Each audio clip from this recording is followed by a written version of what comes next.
전체적으로 보고 그것을 구분하실 때 이 12장까지, 오늘 읽은 우리가 12장까지의 말씀을 이 이스라엘 백성들의 가나안 정복 전쟁에 대해서 다루고 있는 그런 내용을 말씀을 다루고 있는 것이 12장까지의 말씀입니다. 그리고 13장부터는 우리가 다음 달에 이제 같이 공부하게 될 13장부터는 그 정복한 땅을 분배하는 그런 내용을 다루고 있습니다. 그런데 이 12장은요, 어떤 계속되는 정복 전쟁에 대한 이야기를 하는 것이 아니라 그동안의 정복 전쟁에 대한 내용을 정리하는 그런 내용을 담고 있는 말씀입니다. 마치 숨을 고르고 그동안의 정복 전쟁에 대한 내용을 다시 한번 정리하고 또 반추해보는 그런 내용과 같습니다.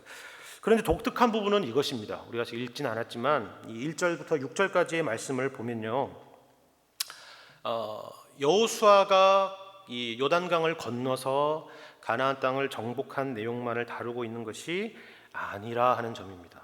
한번 우리가 이 성경 1절 말씀 한번 같이 볼까요? 1절 말씀을 보면 이렇게 되어 있습니다. 이스라엘 자손이 요단 저편 해 돋는 쪽, 그러니까 어디죠? 동쪽이죠, 그죠? 곧 아르논 골짜기에서 헤르몬 산까지의 동쪽 온 아라바를 차지하고 그 땅에서 쳐 죽인 왕들은 이러하니라 라고 설명하면서 이어서 나오는 말씀은 바로 이 요단 동편에서 무찔렀던 이 헤스본 왕 시혼과 바산 왕 옥에 대한 이야기를 하고 있는 것이 바로 1절부터 6절까지의 말씀입니다. 그렇다면 여러분, 이것은 어떤 시기에 언제 이루어진 사건일까요? 그것은 바로 6절에 그 답이 있습니다. 6절 말씀도 한번 같이 볼까요? 여호와의 종 모세와 이스라엘 자손이 그들을 치고 여호와의 종 모세가 그 땅을 르우벤 사람과 갓 사람과 므낫세 반 지파에게 기업으로 주었더라 라고 했습니다. 다시 말해서 이것은요, 여호수아 시대에 있었던 일이 아니라 모세 시대에 있었던 일이라 하는 것입니다. 그리고 이어서 7절에 여호수아와 이스라엘 자손이 요단 이편 곧 서쪽 레바논 골짜기에 바알갓에서부터 세일로 올라가는 곳 한락산까지 쳐서 멸한 땅의 왕들은 이러하다라고 기록되고 있습니다. 그러니까 다시 말해서 1절부터 6절까지 이 12장의 전반부의 말씀은 여호수아 이전의 시대, 다시 말해서 모세 시대에 있었던 사건이었고, 오늘 읽은 본문의 말씀 7절부터 24절까지 말씀은 여호수아 시대에 있었던 그런 정복 전쟁에 대한 이야기라 하는 것입니다. 이러한 이유 때문에 우리는 1절부터 6절까지 이 본문에서 가질 수 있는 질문이라는 것은 아마 이런 것일 겁니다. 그것은 왜 이 여호수아 이전, 즉 모세의 이야기를 갑자기 이 가나안 정복 전쟁을 설명하고 있는 이 이야기에서 그 일이 한참이나 지난 이 시점에 그것을 다시 언급하고 있느냐 하는 것입니다. 우리가 이런 질문을 가지고 오늘 말씀을 대하지 않는다면 우리는 본문에서 사실 아무런 유익을 얻지 못할 것입니다. 별로 재미있는 내용도 아니고요, 그 내용에서. 그리고 온통 읽기 힘든 그런 지명들과 이름들이, 그런 고유 명사들이 계속 등장하고 있기 때문에 그렇습니다. 여기에 대한 답을 얻기 위해서는 이 본문에서 이 과거와 현재와 미래를 어떻게 연결해 가고 있는가를 주목해 보면 되는 것입니다. 혹시 여러분 중에 이 좋은 성경을 가지고 계신 분들은 이 성경 뒷면에 지도가 나올 겁니다. 그렇죠? 그 지도를 보시면 거기에 여러 가지 그 주제별로 이렇게 지도가 나와 있는데, 그 중에 하나가 이스라엘의 12지파에 분배한 땅의 그림, 땅을 이렇게 분배한 그런 내용이 담겨 있는 그림이 있을 거예요. 그런데 그 지파의 분배를 보면 우리 눈에는 별 차이가 큰 차이처럼 보이지는 않겠지만 이들의 지파를 나누는 큰 경계 같은 것이 하나 있다는 것을 보게 될 거예요. 지형적인 경계요. 그게 뭐냐면 우리가 본 말씀에서도 읽었듯이 동과 서를 나누는 그런 지형적인 경계가 하나 있다는 거예요. 그게 뭐죠? 요단강이라는 것입니다. 바로 요단강입니다. 제가 12장은 크게 두 부분으로 나눈다고 말씀드렸는데, 그것은 방금 말씀드렸다시피 모세의 시대와 여호수아의 시대라는 그런 시대적인 구분이기도 하겠지만, 동시에 이와 같이 요단 동편과 요단 서편이라는 지리적인 구분이라는 것도 여러분이 기억하셔야 한다는 것입니다. 왜요? 요단 서편에만 이스라엘의 지파들이 땅을 분배받은 것이 아니라 우리가 읽은 말씀처럼 두 지파와 한 지파 반이 요단 동편의 땅을 분배받았기 때문에 그렇습니다.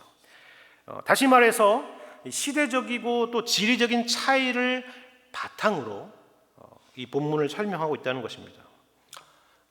그렇다면 이것은 동과 서가 다르다는 설명일까요? 차이가 있다, 그들 사이에는 구별이 있다라는 설명을 하려고 하는 것일까요? 모세 시대와 여호수아 시대는 다르다, 요단 동편과 요단 서편은 다르다, 이런 말을 하려는 것일까요? 아닐 것입니다. 오히려 이 중요한 시점에, 가나안 정복 전쟁을 정리한 이 중요한 시점에 그 반대에 대한 내용을 얘기하려는 것입니다. 결론부터 말하자면 하나님이 불러 모으신 하나님의 백성이라는 것은 이런 시대적인 차이도 지리적인 차이도 없다는 말을 하려는 것입니다. 너희는 그리스도 안에서 하나라라는 것을 말을 하려는 것입니다. 왜 이런 말을 하느냐면 우리는 본문과 같이 시대적이고 그리고 지리적인 차이, 혹은 이런 것들 외에 경제적인 차이, 혹은 지적인 수준의 차이, 혹은 인종의 차이와 같은 그런 것들로 기독교 신앙 안에서 생각보다 많은 구별들을 우리 안에서 하고 있는 것을 보고 있기 때문에 그렇습니다. 어른 세대는 젊은 세대의 신앙을 이해하지 못하고, 또 마찬가지로 젊은 세대는 어른 세대의 신앙을 이해하지 못해서 갈등을 야기하는 그런 경우들을 우리가 종종 목격하는 것입니다. 어느 지역 출신이냐에 따라서 신앙의 색깔이나 신앙의 형태를 규정해버리는 그런 사람들도 가끔씩 봅니다. 어떤 교회의 성장을 연구하는 학자들은 교회가 성장하기 위해서는 비슷한 지적 수준에, 비슷한 경제적 수준에, 그리고 비슷한 연령대가 모아야 가능하다라고 주장하는 그런 사람들도 있습니다.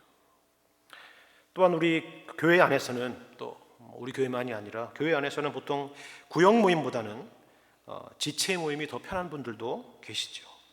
그리고 이왕이면 같은 고향 사람끼리, 또 같은 배경을 가진 사람들끼리 교제하는 것을 더 편하게 여기시는 분들도 있을 것입니다. 그러나 오늘 본문의 말씀은 그러한 문제가 단지 오늘을 살고 있는 우리만의 문제가 아닌 것을 가르쳐주고 있습니다. 이스라엘 백성들도 그렇게 될 가능성을 항상 가지고 있었기 때문에 오늘의 말씀이 필요했던 것입니다.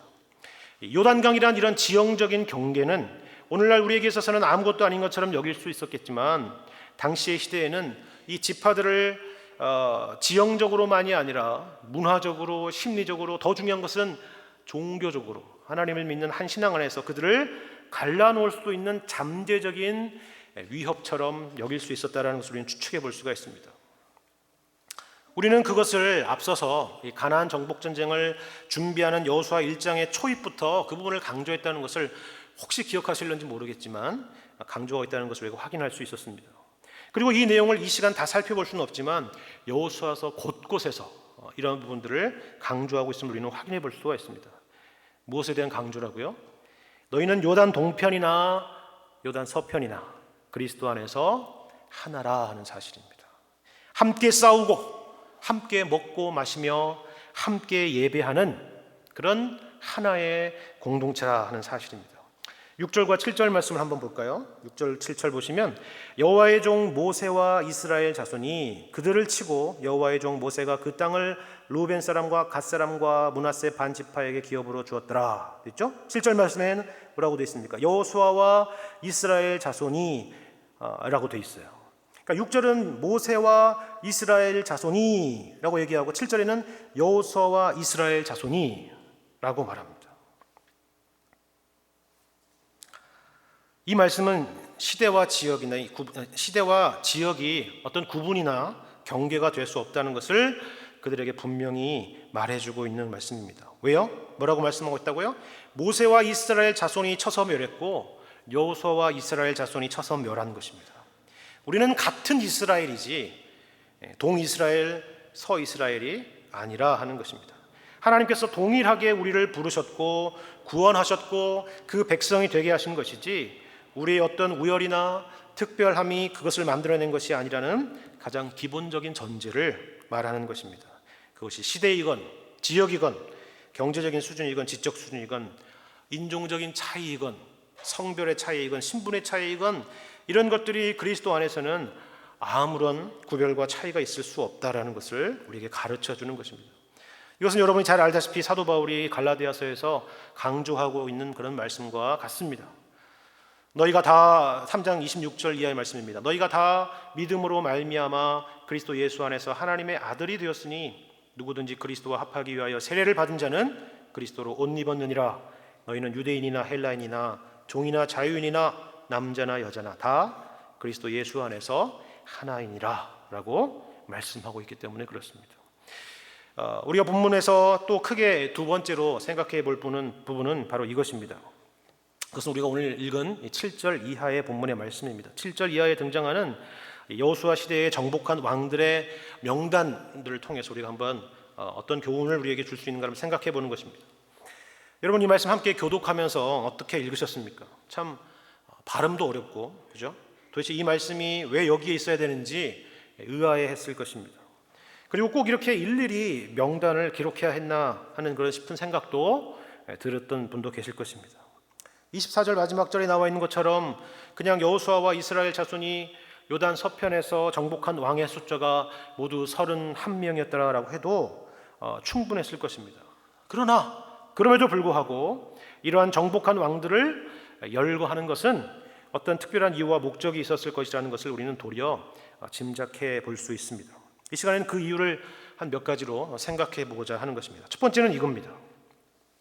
이것은 우리에게 어떤 것을 가르쳐 주기 위한 것이냐? 첫째로는 하나님은 약속에 신실하신 분이라는 것을 우리에게 가르쳐 주시기 위함입니다. 7절과 8절 말씀의 그 괄호 안에 있는 말씀을 함께 보겠습니다.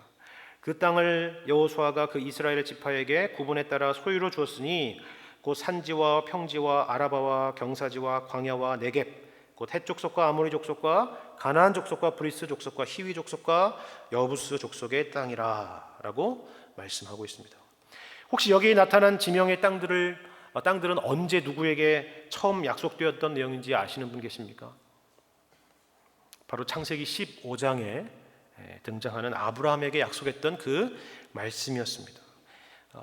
하나님께서 아브라함에게 자신의 이름과 생명을 걸고 약속했던 내용이 바로 여기 나와 있는 지명입니다. 그 말씀을 한번 보겠습니다. 창세기 15장 18절 이하의 말씀입니다. 그날에 여호와께서 아브라함과 더불어 언약을 세워 이르시되 내가 이 땅을 애굽 강에서부터 그 큰 강 유브라데까지 내 자손에게 주노니 곧 겐 족속과 그니스 족속과 간몬 족속과 헷 족속과 브리스 족속과 르바 족속과 아모리 족속과 가나안 족속과 기르가스 족속과 여부스 족속의 땅이니라 하셨더라 말씀합니다. 지금 이스라엘 백성들은 이 아브라함에게 약속했던 그 시점에서 거의 500여 년이 지난 이후에 그 조상 아브라함에게 약속했던 그 약속에 하나님께서 얼마나 신실하게 지키셨는가를 확인하고 있는 것입니다. 누구에게 대한 도전과 격려입니까? 아브라함과 같은 현실을 살고 있는 우리에게 대한 도전과 격려입니다. 구원과 하나님의 나라에 대한 약속을 받았지만 그 약속의 결과들을 이 땅 가운데서 온전히 보지 못하고 누리지 못하는 그런 성도들에 대한 도전과 격려인 것입니다. 히브리서의 말씀과 같이 믿음을 따라 죽고 그리고 약속의 결과들을 이 땅에서 받지 못했으며 그것을 멀리서 보고 환영하며 사는 인생, 그래서 이 땅에서 외국인과 나그네로 살아가는 인생들에게 주시는 격려인 것입니다. 어떤 격려라고요? 하나님은 약속에 신실하신 분이시다. 하나님께서 약속하신 것은 그게 500년이 지났건 1000년이 지났건 반드시 지키신다라는 그 신실하심을 이 사건을 통해서 직간접적으로 맛보게 하셔서 그 믿음의 길을 성도들에게 하여금 신실하게 걸어나가도록 하시는 것입니다. 두 번째 우리가 생각해 볼 것은 이것입니다. 이렇게 한 명 한 명 나열된 이런 왕들은 어떤 교훈을 우리에게 또 주고 있느냐 생각했을 때 우리로 하여금 구체적인 감사의 내용을 갖도록 하기 위한 것입니다. 여러분, 여기 열거된 요단의 동편의 왕들은 모두 여러분 잘 알다시피, 우리 모두가 알다시피 스스로 힘이 아닌 하나님의 도우심으로 물리친 그런 가나안 땅들의 왕들입니다.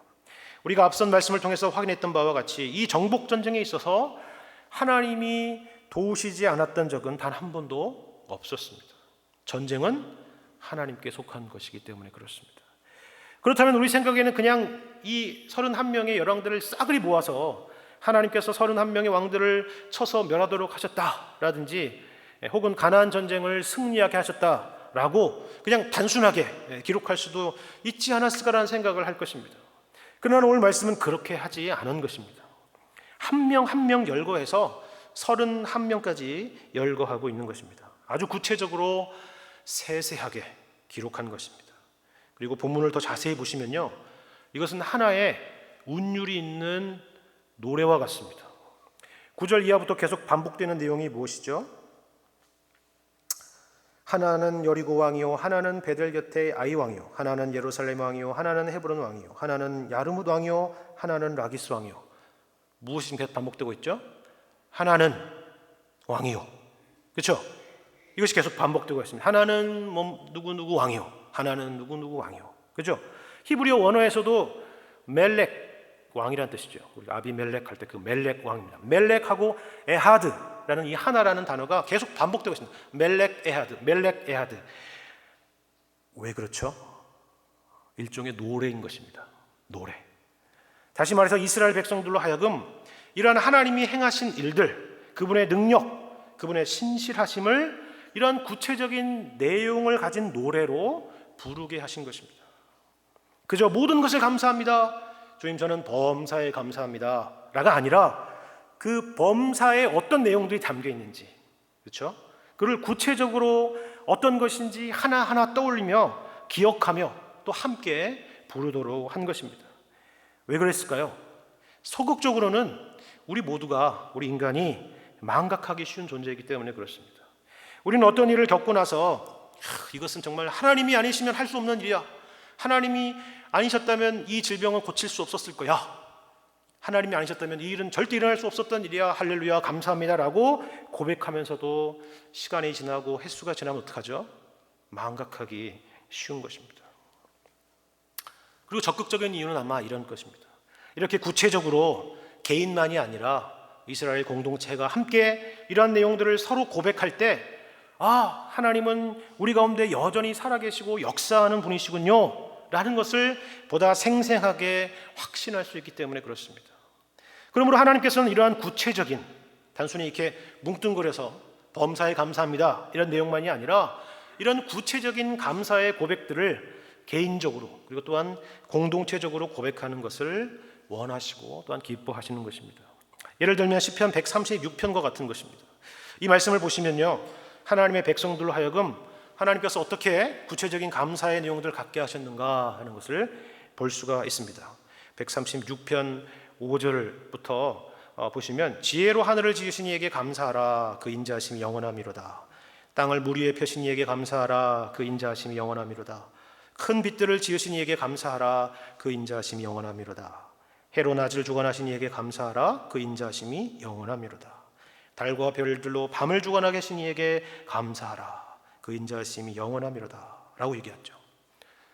하나님이 이걸 하나의 카테고리로 정리하자면 그거겠죠. 하나님이 창조하신 것에 대하여 감사하라, 그 인자하심이 영원하미로다 라고만 하지 않고 그 창조에 대한 내용들을 하나하나 이야기하면서 찬양하고 고백하고, 그 이스라엘 백성들이 공동체가 예배 때 모이면서 이것을 같이 고백하며 감사의 찬양을 하도록 하시는 것입니다.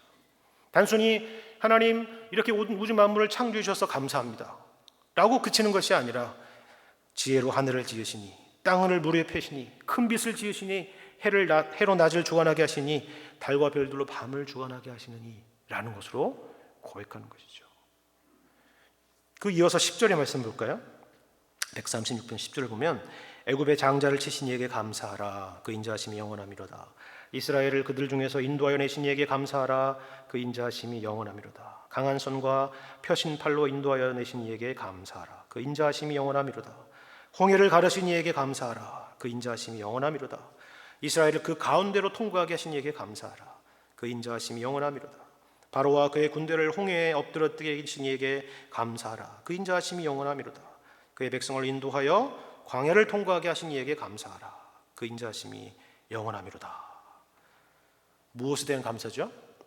앞의 내용은 창조에 대한 감사라면 뒤의 내용은 구원에 대한 감사죠.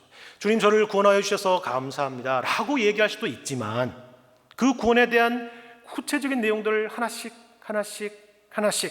고백하면서 그 구원의 내용이 더 풍성해지고, 또 그것을 공동체가 함께 고백하면서 더 그 감사의 내용들이 넓어지고 깊어지게 되는 것입니다. 감사의 계절이죠. 11월입니다. 10월이 지났습니다. 그렇죠? 일광절약 시간이 해제됩니다. 그렇죠?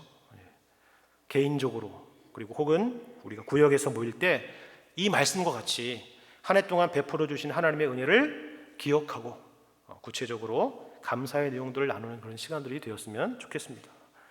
한번 돌아가면서 우리 감사의 내용을 얘기해 볼까요? 라고 얘기했는데 저는 다 감사해요. 이렇게 하지 말고 그 간치고 돌아가면서 우리 가정에 주신 감사는 어떤 건지 돌아가면서 하나씩 얘기해 봅시다.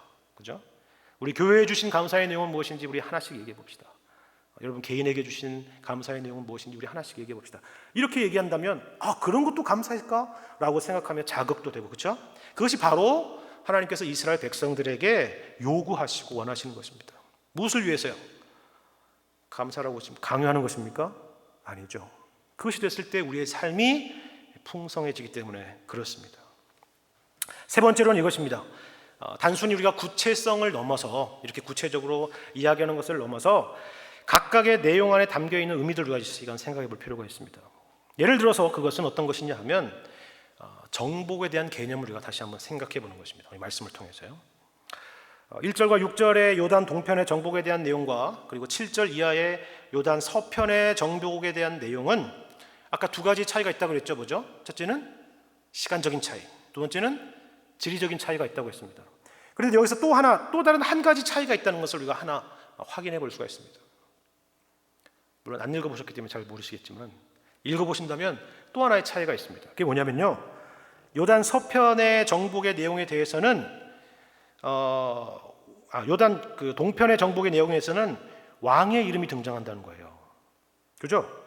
바로 헤스본 왕 시혼과 바산 왕 옥에 대한 이름이 그렇습니다. 그런데 7절 이하의 요단 서편 정복 전쟁의 왕들에게 있어서는 그들의 각각의 왕들의 이름이 아니라 그들이 통치했던 지역이 등장한다는 것입니다. 그 지역의 왕, 예를 들어서 조선의 왕 이렇게, 그죠? 얘기하는 신라의 왕 이렇게 얘기하는 것과 같은 지명이 등장하고 있다는 것입니다. 여러분 이건 어떤 의미일까요? 쉽게 말하자면 지역은 그대로인데 통치자가 쳐서 멸하져서 없어지고 통치자가 바뀌게 된 거죠. 그렇죠. 이것은 어떤 의미냐면 정복은 완성되었지만 또한 완성되어야 한다는 것을 의미하는 것입니다. 무슨 말이냐고요? 우리가 주기도문에서 말하는 주의 나라가 임하옵시며와 같은 것입니다. 주의 뜻이 하늘에서 이룬 것과 같이 땅에서도 이루어지이다와 같은 것입니다. 쉽게 말하자면 우리가 십자가를 꽂는다고 해서 그것이 기독교 땅이 되는 것이 아니라 하는 것입니다. 우리가 십자가 목걸이를 한다고 해서 기독교인이 되는 것이 아니라 하는 것입니다. 어떤 이상한 사람은 기독교인이 어떤 땅을 밟으면 그 땅이 거룩해진다고 믿고 있는 사람도 있는데 그것은 전혀 성경에서 말하고 있는 바가 아닌 것이죠. 신자로서 하나님 백성으로서의 삶이 있어야 한다 하는 것입니다. 이것이 뒷받침되지 않으면 그 정복이라는 것은 단지 외형적이고 형식적인 어떤 것이 될 뿐입니다. 이것은 지금 제가 신약시대의 신자들에게만 주는 그런 명령을 말하고 있는 것이 아닙니다. 구약은 어떤 여호수아처럼 물리적인 정복이고 이걸 신약적으로 적용하면 어떤 영적인 의미로 해석해서 적용해야 된다라는 차원의 얘기를 하는 것이 아님을 기억하셔야 합니다. 우리가 이미 공부한 여호수아서 1장에서 이 부분을 얼마나 강조하고 있는지를 주목해 보시기 바랍니다. 하나님께서 이 땅을 우리에게 주시는데 그 땅을 취하고 누리는 실제적인 승리의 삶이 무엇이냐? 단지 영토의 물리적인 차지냐? 그렇지 않다는 것입니다. 그러면 무엇입니까? 여호수아 1장을 볼까요? 1장 6절 이하의 말씀을 보면 여러분 잘 알고 있는 말씀이 있습니다. 강하고 담대하라. 너는 내가 그들의 조상에게 맹세하여 그들에게 주리라 한 땅을 이 백성에게 차지하게 하리라. 오직 강하고 극히 담대하여 나의 종 모세가 내게 명령한 그 율법을 다 지켜 행하고 우르나 저르나 치우치지 말라. 그리하면 어디로 가든지 형통하리니 이 율법책을 내 입에서 떠나지 말게 하며 주야로 그것을 묵상하여 그 간에 기록된 대로 다 지켜 행하라. 그리하면 어디로 가든지 그리하면 내 길이 평탄하게 될 것이며 내가 형통하리라 라고 말씀합니다. 바로 하나님의 말씀에 대한 순종을 말하는 것이죠. 그 말씀을 묵상하고 그 말씀을 행하고 순종하는 것이 그러한 삶이 그 땅을 실제적으로 취하고 누리는 길이다라고 우리에게 말씀해주고 있는 것입니다. 한때 한국 복음주의권에서 유행처럼 번졌던 그런 이론이나 운동이 있었어요. 그게 뭐냐면 소위 고지론이라 하는 것이 있었습니다. 어떤 고지를 차지하듯이 크리스찬들이 사회의 주요 요직들을 얻어야 한다라는 그런 주장들이었습니다. 그래서 크리스찬들이 대통령도 되고 총리도 되고 장관도 되고 정치인도 되고 기업인들도 돼서 이 땅에 눈에 보이는 하나님의 나라가 이루어진다라고 이렇게 주장했던 것이죠. 그리고 이것을 하나님의 비전이니 꿈이니 하면서 포장하면서 이 젊은이들이 모이는 수련회며 집회마다 아주 인기 있는 주제들이 되었던 적이 있었습니다.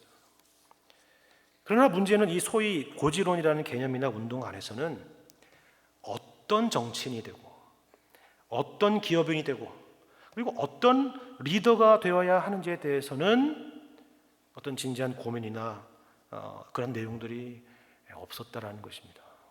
무슨 말씀하시는지 아시겠죠? 중요한 것은 물리적인 어떤 것을 얻고 어떤 포지션을 내가 취하는 것이 아니라 어떤 신자가 되어야 하는가라 하는 것입니다. 그것이 실제적인 정복이라 하는 것입니다. 그러므로 이 목록들은 과거에 대한 회상을 넘어서 우리가 실제적인 정복을 위해서 무엇을 해야 되는가에 대한 그런 도전이 되는 것입니다. 하나님이 우리를 두신 자리에서 그것이 세상에서 높은 자리이건 낮은 자리이건 드러나는 자리이건 감추어진 자리이건 간에 어떤 신자가 되어야 하겠느냐라는 것을 우리에게 가르쳐 주는 것이죠. 전쟁은 끝났지만 동시에 끝나지 않았다는 것을 보여주는 것이 왕의 이름을 얘기하지 않고 그 지명의 이름을 얘기하고 있다는 것을 통해서 우리가 확인할 수 있는 하나의 교훈이라 하는 것입니다. 마지막으로 살펴볼 것은 이것입니다. 이 정복한 땅과 왕에 대한 이름들은 어떤 영광스러운 내용만 기록되어 있는 것이 아니라 하는 점입니다. 우리가 말씀을 통해서 공부한 가나안 정복 전쟁에서 가장 기억나는 전쟁은 여러분 뭘까요? 여호수아서 하면 제일 먼저 떠오르는 전쟁은 여리고 전투죠, 그죠? 여호수아 성을 쳤네. 여리고. 그 다음은요? 여리고. 그 다음은요? 또 여리고잖아요. 그러니까 우리가 기억나는 건 여리고밖에 없어요, 사실. 물론 그 다음에 아이성도 기억하는 분이 있을지는 모르겠지만 잘 기억이 안 나요. 여리고밖에. 마치 여호수아가 여리고 전투만 한 것처럼 느껴지는 것처럼 생각합니다. 근데 왜 우린 여리고만 기억이 날까요? 가장 그럴듯한 전쟁이기 때문에 그렇습니다. 가장 극적인 전투이기 때문에 그렇습니다. 가장 기적적인 전투이기 때문에 그렇습니다. 그리고 우리 인생도 마치 여리고가 그렇게 와르르 무너지는 것처럼 그와 같았으면 하는 마음이 있어서일 것입니다. 그러나 이 여리고만이 아니라 이 31명의 왕들을 동등하게 열거하고 있는 이유는 무엇일까요? 모든 전투가 여리고 전투와 그 방식만 달랐을 뿐이지 모두 하나님의 동일한 은혜요 역사였다는 것을 우리에게 가르쳐주는 것입니다. 우리는 종종 신앙생활을 하면서 어떤 극적인 경험에만 머무르며 살 때가 있죠. 가장 뜨거웠고 열정적이었을 때 하나님께서 이 세상에서 마치 나만 사랑하시는 것 같은 그런 느낌을 받았을 때 그런 역사와 그런 기적과 그런 은혜들을 경험했던 때 그래서 그때 그 과거 그 경험에만 머무르며 살 때가 많이 있습니다. 그리고 요즘은 왜 나에게 그런 뜨거움과 열정과 가슴 뛰는 일이 없을까 생각하면서 내 신앙이 뭔가 잘못된 것은 아닌가 하면서 낙심할 때가 있는 것입니다. 그러나 여기 31명의 왕들을 열거하는 이유 중 하나가 바로 그러한 우리들을 향해서 주는 말씀인 것입니다. 어느 하나의 사건을 더 부각하거나 어느 하나를 덜 부각시키거나 하지 않습니다. 동등하게 얘기합니다. 하나는 왕이요, 하나는 왕이옵니다. 여리고도 그렇고 그 외 다른 도시도 마찬가지입니다. 앞서 말씀드렸죠. 동일한 여리고에서 일하셨던 그 하나님께서 오늘 이 치열한 삶의 현장 아무것도 아닌 것 같은 하나님이 역사하시지 않는 것 같은 그런 일상에서도 동일하게 역사하시는 동일하게 일하시는 그 하나님이시라라고 우리에게 가르쳐 주시는 것입니다. 그러한 이유로 여기 9절부터 12절까지의 말씀도 있는 것입니다. 다시 읽어볼까요? 9절부터 12절 말씀입니다. 하나는 여리고 왕이요 하나는 베델 곁의 아이 왕이요 하나는 예루살렘 왕이요 하나는 헤브론 왕이요 하나는 야르뭇 왕이요 하나는 라기스 왕이요 하나는 에글론 왕이요 하나는 게셀 왕이요. 뭐가 있다는 것이죠? 여러분 여기 여호수아서 12장까지 잘 공부하셨다는 분들은 뭐가 있다는 걸 볼 텐데 안 보이시는 분이 있는 것 같습니다. 먼저 여리고 왕과 아이 왕을 나란히 놓고 있습니다. 물론 이것은 시간 순서상 그렇다는 것입니다만 여기에는 이스라엘의 기쁨과 아픔이 동시에 있는 것입니다. 하나님의 말씀을 온전히 순종하지 아니해서 패배했던 아이성 전투의 경험이 여리고성의 전투의 경험과 나란히 있는 것입니다. 그리고 10절부터 12절까지 등장하는 왕들은 가나안 남부 연합군의 왕들의 왕들입니다. 여러분 알다시피 이들과의 전쟁은 우리가 앞서 배운 대로 여호와께 묻지 아니하고 기브온 거민에게 속아서 평화의 조약을 맺게 되었던 그런 쓰라린 경험들이 담겨 있는 내용들입니다. 그런데 이스라엘의 구체적인 승리 고백 가운데서는 이러한 내용들도 하나도 빼지 않고 담겨 있다는 것이에요. 왜 그랬을까요? 우리의 못남과 우리의 실수도 기억해야 한다는 것입니다. 우리 인생의 영광의 목록만 있지 않다는 것입니다. 그래서 우리가 의지할 것은 우리가 아니라 이런 못남과 실수와 어리석음에도 불구하고 우리를 세우시고 용납하시고 다시 싸워서 이기게 하시는 하나님에게 있다는 것을 우리에게 가르치려 하시는 것입니다. 우리가 우리를 의지하지 아니하고 모든 것을 합력하여 선을 이루시는 그 하나님께 우리의 믿음을 두어야 한다는 것을 기억하게 하시는 것입니다. 짧게 살펴보았지만 이러한 내용들과 교훈들이 바로 이 가나안 땅의 왕의 목록들 가운데 구체적으로 담겨 있는 것들 중에 하나입니다. 한 해를 돌아보는 이런 감사의 계절에 하나님께서 나와 우리 가정과 그리고 교회와 또 직장 가운데 허락하신 이런 목록들과 구체적인 내용들을 떠올려 보시면 좋을 것 같습니다. 잘 나가고 평탄하고 행복하고 자랑할 만한 것뿐만 아니라 못나고 부족한 것들을 통해서도 일하신 그런 신실하신 하나님에 대해서 감사하고 또 서로 나누며 격려하시는 우리 모두가 되시기를 주님의 이름으로 간절히 축원합니다. 기도하겠습니다. 하나님 아버지 감사합니다.